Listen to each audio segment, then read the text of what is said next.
你好，我叫 Liam，我是有巧人。Do you eat Chinese food on like Christmas? People were excited about us being excited, and that made me excited. Pickle is very kosher, and Jewish people love it. It's tradition. It's tradition. Tradition. Tradition. I got the knish, guys. The best knish.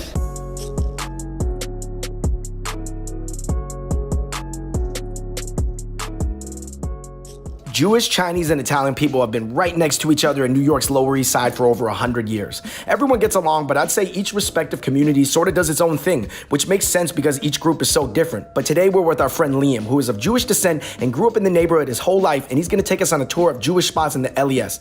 There's a lot of famous Jewish people in America, but the food isn't as well known, so we're gonna try a lot of stuff for the very first time. Let's go. What's going on, everybody? Welcome to a very special and very cold episode of Fun Bros Food. We're on Houston and Lower East Side. We're gonna be doing a food crawl, learning about the culture of something that I've been wanting to do for a very long time, but have yet to get the chance to. And where are we at?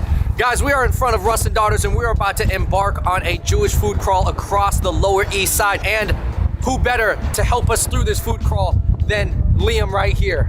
So my name is Liam, born and raised in New York. I'm from the Lower East Side. I come from a Jewish heritage, and I've lived over a Jewish bakery all my life. We are gonna be hitting up the most famous Jewish bagel spots in New York City. And then we're also gonna be going to some of the most traditional, oldest Jewish bakeries. And then we'll hit up some spots that are a little bit doing a new school thing. Russ and Daughters, let's go.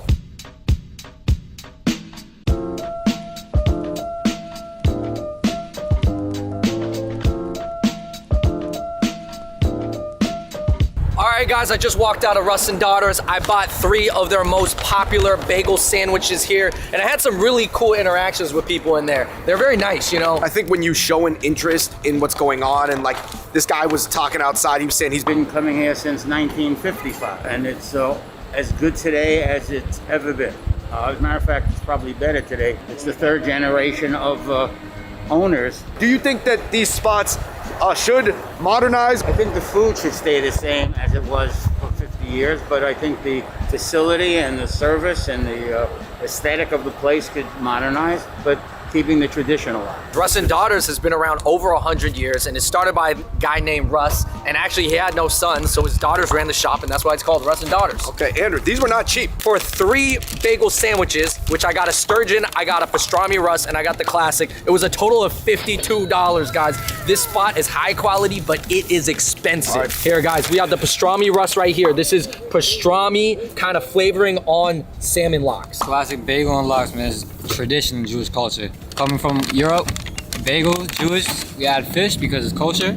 Coming to America, salmon's easier and cheaper to use. It even has a saying, if you're a bagel and lox Jew, that means you're a little Americanized, but you still hold your tradition. All right, so here we have the sturgeon bagel, okay? Sturgeon is a fish, sturgeon bagel.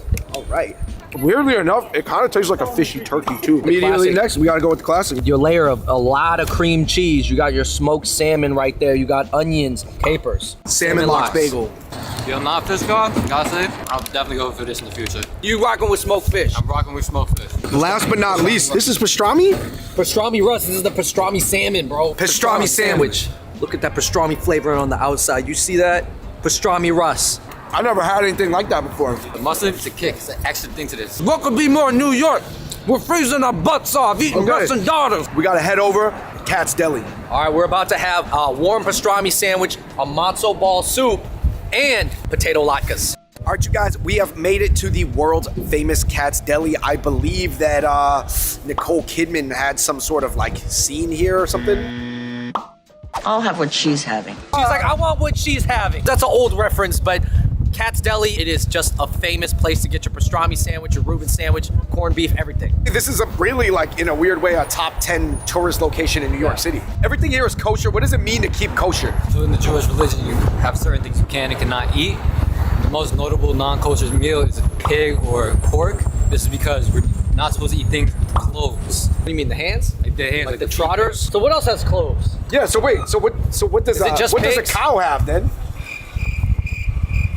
No, I think cows and hooves. No clothes here at Cats. Let's go.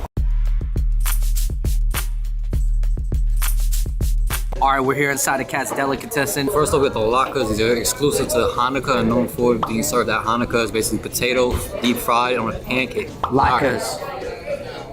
I've only had latkes like twice in my life, I think these are the best ones, man. A lot of flavor. Matzo ball. What are the different types of Jewish tribes kind of that there are? Ashkenazi, Sephardic, and we got the more Ethiopian Jews, which are black Jews. So Ashkenazi are more of the Eastern Europe region, primary Jews that have located to the Lower East Side. Sephardic Jews are more Middle Eastern, Mediterranean. One thing we're gonna have to get into later is the Kaifeng Jews, the Chinese Jews. There are Chinese Jews in China. Shmir. What is a shmir? It's a Yiddish term for just a spread. Look at that. Look at that stack. Pastrami. 5 out of 5? 5 out of 5. We're gonna start to get into some deeper cut things. We are about to have a knish. This whole time we were calling it nish. Originates from Poland. It's like almost a potato dumpling / hot pocket. Let's go. Right here, we're in front of Yonah Schimmel Bakery. This is on Houston. This has been open since 1910. You look at some of the photographs they've got and drawings. It's like, this is like the OG of the OG. Tradition.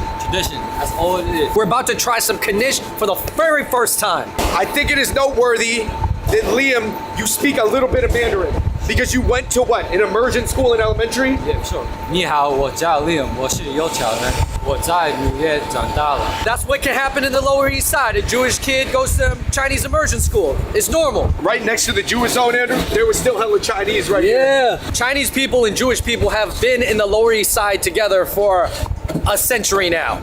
You will never see this anywhere else. They're bringing up knishes down from the basement on a bellhop. This is something that they've been doing this whole time. I got the knish, guys. The best knish. If you are just holding Jewish food in your hand, I think Jewish people know you are, and they'll just talk to you. I got a Schimmel. Is this the best? Yeah. Best knish? The best. You gotta have sour cream though too. Where's the sour cream? You have to ask for it. Yo, what is an egg cream? I've never had an egg cream, Liam. So an egg cream traditionally in Jewish history, seltzer, chocolate, and milk. So there's no egg in this. No egg, no cream, unlike the name. Egg cream. You got the chocolate, I got the vanilla. Oh, that's good. It kind of tastes like something you made at home. I've never had a knish before in my life. It's like cream cheese, potato, and blueberry. Is it kind of like one of those pastries? I've experienced it more as a savory food, but it's definitely more traditional. Blueberry knish. Perfect for the weather. Got the flaky pastry crust on the outside, some kind of firm cream cheese in the middle. Spinach knish. That is like some really tasty and kind of salty spinach mashed potatoes wrapped up in a pastry. Let's just try these new flavors. We're just gonna guess what they are. Definitely multi-grain. This is a healthy one. Okay, It's like a squash type of thing. I got the vegetable one right here. I'm just gonna bite it. Whoa! Pumpkin joint looks crazy. I've got pumpkin, you've got cherry cream cheese, and you've got broccoli potato. I'm not gonna lie, I'm really feeling the mashed potato ones. I'm rolling with the potato knish from Yonah Schimmel. Cherry, gotta get it, must have. Here we got the, Classic knish is what they would be eating in homeland Ukraine. that might be the best one. Really? Shut up. Oh. This with some gravy would be fire. That's like Thanksgiving in a bun. We're about to hit Grand Street. New spots, newly redone spots, and old school spots. So let's go to Grand Street. All right, so we have made it to Grand and Essex in the Lower East Side, and we're right in front of a classic called the Pickle Guys. Pickle is very kosher and Jewish people love it. So not big on the history, but it's tradition. What's really cool is they actually opened up a kosher burger spot using their pickles right next door called Diller. We're gonna be checking out both of them, but first of all, let's take a look at some pickles. Pickles have been here since 1910. This used to be the pickle district. There used to be 40 pickle stores here at one time. Now there's only one left. This is it. We have about 40 different varieties of items here. And when I first started, there were only 8. And these are the best pickles in the world. What makes your pickle so good? Well, first of all, you start with good ingredients. Everything we do here is done by hand, not by machine or factory. Anything cracked, broken, or bruised goes in the garbage. You only get the best here. This is sour pickle, the most popular pickle we have. That crunch is intense. I don't even know if I've seen him smile about anything in this video so far, but that pickle, spicy new pickle. I feel the kick in the back. There we go. That snap and crunch is real. All right, guys, we're here at Diller's. We're a spin-off from the Pickle Guys. The pickle talked to me one day and said, listen, I'm tired of being a side piece. I want to be the main dish. So we made a fried pickle as a main dish, and that's what we're staple for. We started kosher over there, so we cater to the kosher community.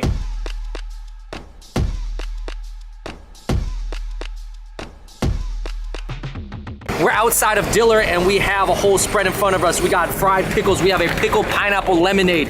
We got the pickled lentils egg rolls. And then we have the kosher burger right here. But it's not just regular kosher, there's a word for it. That cheese on there is a high level kosher. Halaf is real. Halaf is real, all right. Kosher Beyond Burger. You can tell those pickles are high quality because there's like that crunch and sweetness coming from there. Pickled lentil egg rolls. I'm not mad at that. Fried pickles from Diller. I've had fried pickles before. These are the best ones. Fried sliced pickles, this might be my thing. I'll give these about a 4.5 out of 5. Last but not least, man, I think you gotta go for this pickled pineapple lemonade. Pickled pineapple lemonade. It's like that traditional lemonade with a little dill to it, but it's overwhelming ginger taste. It's perfect. Okay, so 3 doors down from Diller and the Pickle Guys, we have Kosar's, and this is traditionally a huge Jewish community. So of course, you know, you're gonna have a very high density of Jewish businesses. Kosar's has been here since 1936. Said, but recently there was a change in ownership, and it kind of modernized it to a younger generation. But you know what? I think the bialys and the bagels and the recipes are generally the same. Oh, so a bialy, it's like a bagel, but without the hole. It's baked, it's filled with onions and pot pieces. This is something that's exclusively Jewish. You will only find at Jewish spots. You can't find this at a bodega, you can't find this at most Del's. In my personal opinion, better than a bagel. I do know a lot of people like the bialy better because it's softer generally. Okay, hey, Liam, you kind of hyping the bialy. Bagels versus bialys right here at Kosar's. Plain cream cheese bialy. And then a plain cream cheese bagel. Yeah, both of them toasted. Because the battle's going down between the bialy and the bagels. Can we do one order of the babka French toast? Yo, Liam, what do you think about the younger generation wanting to keep the tradition alive, but like, you know, more modernizing it? As diverse as this neighborhood is, you have to keep evolving your traditions and your food. This is exposed to the younger generation now as they redid it.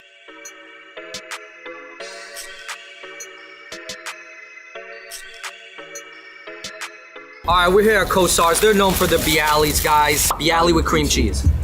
It's kind of have that like English muffin texture. Kind of like a fluffy pizza dough. More garlic flavor. Bagel with cream cheese. The bialy had more flavor and was easier to eat. And it has a better ratio of carb to schmear. Yeah, I feel overwhelmed with the bagel. I feel like it's almost a little dry in my opinion. I would take this over a bialy. That's 2-1.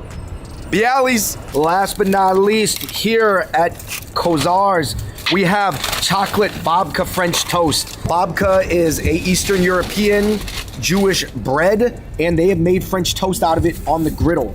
Chocolate babka French toast. I'll tell you, that is decadent. That chocolate is built in, but it doesn't taste like a chocolate chip. That's what I like. That is a 5 out of 5. 6 out of 5. Yo, the chocolate babka French toast, everybody get it. You guys, we're going on a Jewish food crawl right now. We're near the end of it, but we're not done. Just keep it pushing. All right, going along with our theme of modernization, we are here at Rivington and Clinton in front of Davidovich Bagels. What is like an old school technique they use here at Davidovich that a lot of bagel shops are not doing anymore? Well, it's kind of rolled up dough that's flipped with a stick rather than a machine. Like you don't see that anywhere else in New York or even in the country. If you go to any bagel spot and they say that they sell hand-rolled bagels, it's likely that they are bought from Davidovich. Davidovich Bagels. Oh, they got rainbow.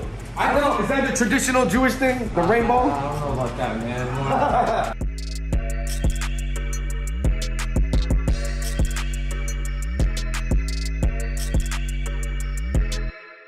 All right, man, we got the Davidovich Bagels. We have rainbow, we have challah bread, we got the rugulas, right? And then we got the pastrami bagel with everything on it. Rainbow bagel. The honey walnut spread is really sweet. Not traditional. I'm loving it. Pastrami bagel.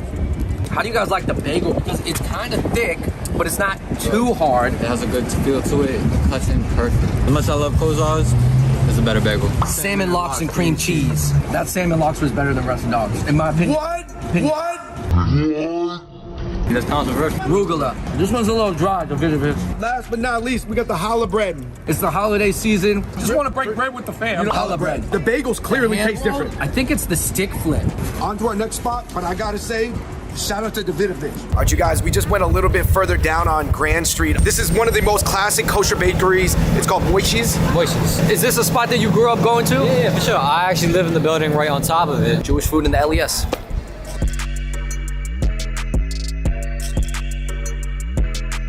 How long have you been working here? 50 years. 15. 50. Do you eat Chinese food on like Christmas and It stuff? has to be kosher. The first thing we got is a hamantash. This is eaten during Purim, which is basically the Jewish Halloween. Okay. Now it represents the Haman, who was an evil figure in the Purim story. It could represent the ear or the pocket of heaven, but it's representative of a greedy man. So that's why it's filled with cream or a prune-like flavor. We're eating something that represents an evil man. Almost, yes. Okay, so why do we eat him? Is it like Kind of. teach him a lesson? Like, yo, This is a representation. I've never seen poppy seed like this before. David, you're trying the prune one. I'm gonna go in on this poppy seed one. Hey, Haman, I teach you a lesson.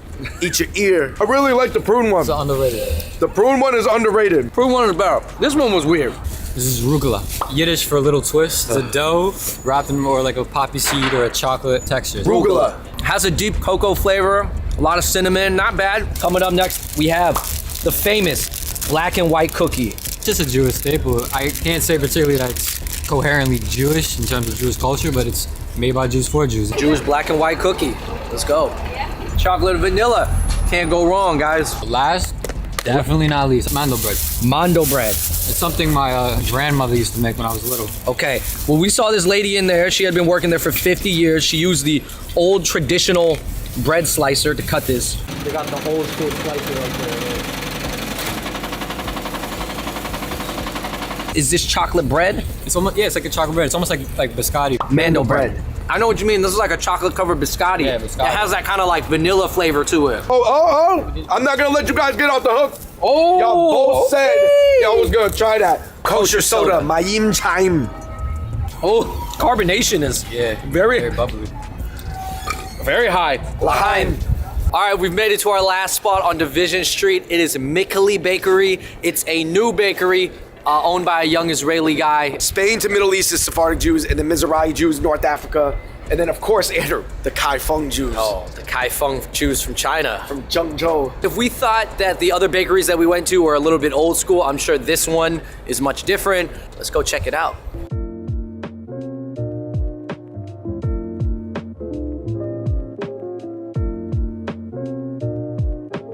All right, you guys, we are here at Michael Lee Bakery. Like you said, this man is from the center of Israel. He comes from a very famous baking background. Here we have the chocolate bob cake on the bottom. Another way of making rugula. Okay, so kind of, I'm seeing some similarity to the knish here. Yeah, and then here I have the spinach one right here. Israeli baked Jewish goods. Very French. It has like crunchiness of a croissant, but it still has that like texture of a rugula. At Moishe's Bakery, that babka bread was like, you know, your favorite. That's like the tradition.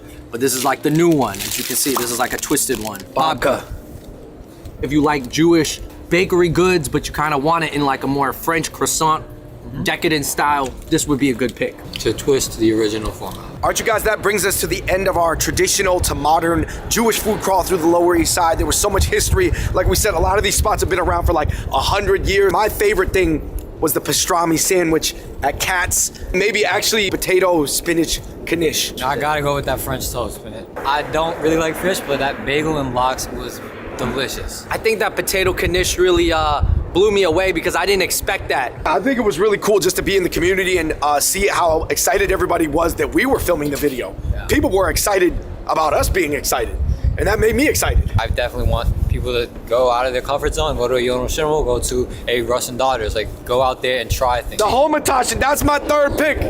The prune joint. Yo, Liam, huge shout out to you. Thank you for doing that, man. You don't have social media. Man. That's Keep it in crazy. there. You're a You young can't- guy. Thank you so much for watching that traditional to modern Jewish food crawl in the Lower East Side. There is no better place to do it than the LES right now. In the comments down below, let us know if there's like another food that you guys want to see us explore in New York City. You know, I know it's hard to travel right now, but you can still travel within your own city. So thank you so much for watching. Hit that like button, click subscribe, turn on your notifications. And until next time, we out. Peace. How old is that machine?